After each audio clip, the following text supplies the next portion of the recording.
Katulad nung ilang, pagkakataon na ako'y tinanong kung ano yung paborito kong verse, ito'y marami.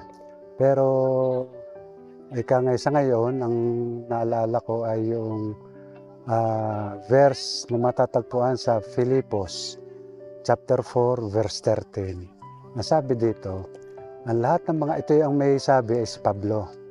Ang sabi dito, ang lahat ng mga bagay ay aking magagawa dahil doon sa nagpapalakas sa akin. Dahil ng itong verse na ito ang nagbibigay sa akin ng ika nga inspirasyon.